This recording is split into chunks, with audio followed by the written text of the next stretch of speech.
Well, this is coming when, there's all of this wealth and you hear about it comes as England is facing rising costs of living, a living crisis, austerity budget cuts, and so on.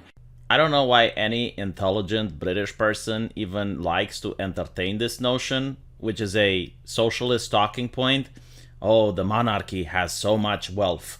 If only we could take that. The mythical we does not include you.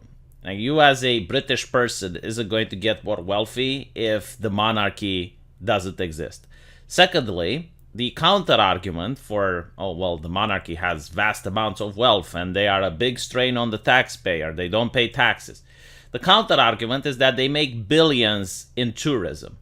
I don't think I know a single person which visited Britain and didn't want to go to London to see the Buckingham Palace, or to see the royal changing of the guard, or to see any of the tourist attractions that would not exist if it wasn't for the monarchy.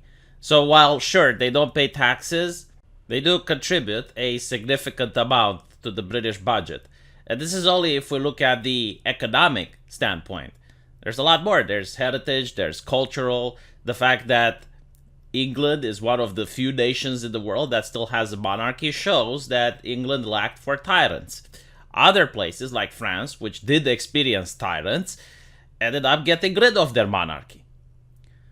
I don't know why I, as a Romanian, need to make these arguments, because I don't see them being articulated by British people.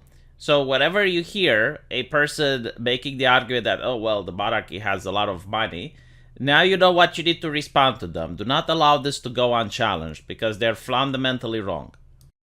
And then you have those who are asking for reparations for colonialism, and they're wondering, $100 billion, $24 billion here and there, 500 million there. Some people want to be paid back, and members of the public are wondering, why are we suffering when you are, you have all of this vast wealth? Those are legitimate concerns. This is something very interesting that I noticed culturally going around on the internet. While most British people overwhelmingly have shown support to the royal house after the Queen passed away, it's almost overwhelmingly Americans that delved into identity politics and they started talking about reparations and other nonsense. Now, if you want to talk about that, shouldn't America pay reparations to the British Empire? Because that's how it works, right? If you lose a war, they lost the Civil War. I mean, Britain has invested so much into those colonies. Britain has done almost everything possible in order to make those colonies self-sustainable. So shouldn't America now pay reparations to the English because of the war for independence? Well, I think you're right about reparations in terms of if people want it, though, what they need to do is you always need to go back to the beginning of a supply chain. Where was the beginning of the supply chain? That was in Africa. And when across the entire world, when slavery was taking place, which was the first nation in the world that abolished slavery? The first nation in the world to abolish it. It was started by William Wilberforce, was the British. In Great Britain, they abolished slavery. 2,000 naval men died on the high seas trying to stop slavery.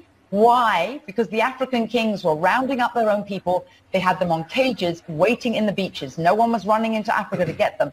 And I think you're totally right. If reparations need to be paid, we need to go right back to the beginning of that supply chain and say, who was rounding up their own people and having them handcuffed in cages?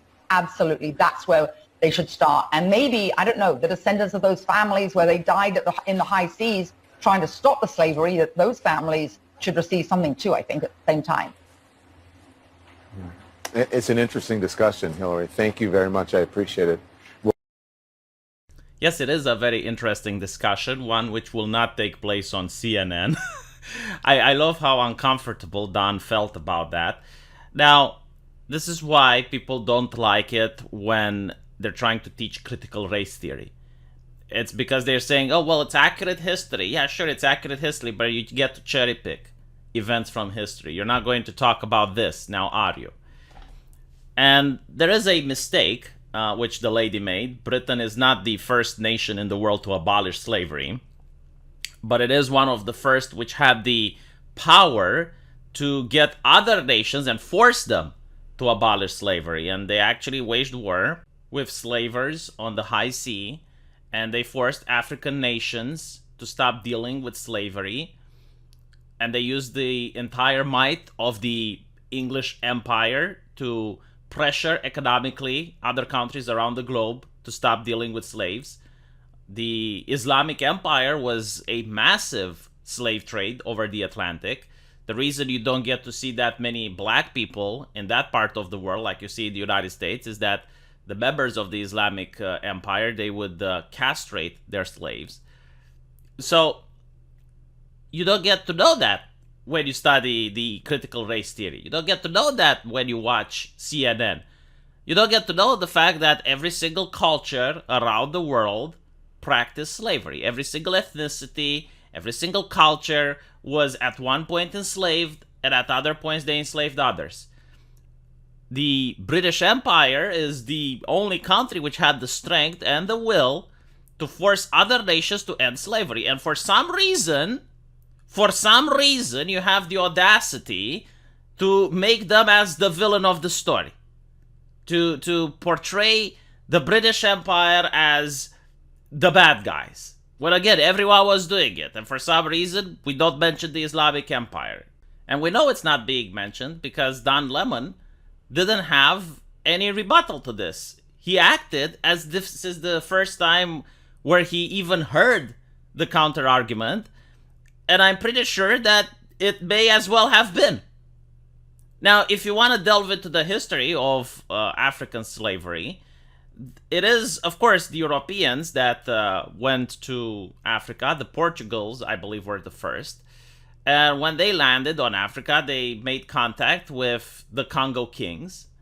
And they struck a deal where the Congo kings would provide them with African slaves, and then the Portugals would sell them to other people. So they created a monopoly. If you wanted slaves, you had to deal with Portugal, and Portugal had to deal with the Congo kings. So the Congo kings had to go throughout Africa, enslaving other tribes, punishing even citizens from their own kingdom for various crimes and enslaving them.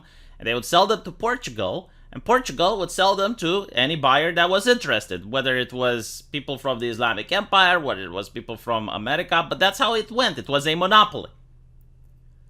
And of course, the Congo kings became one of the richest nations at the time. And even now in Europe, especially in Portugal, you can find historical paintings with the Congo kings. Do they teach that on CNN? Do they talk about that in American schools? Does it even get mentioned? Probably not. Let me know what you guys think, and hopefully YouTube has fixed the comment section so that I can see you there. There's also a tip jar into the pinned comment if you'd like to support the channel. I would very much appreciate it. Take care.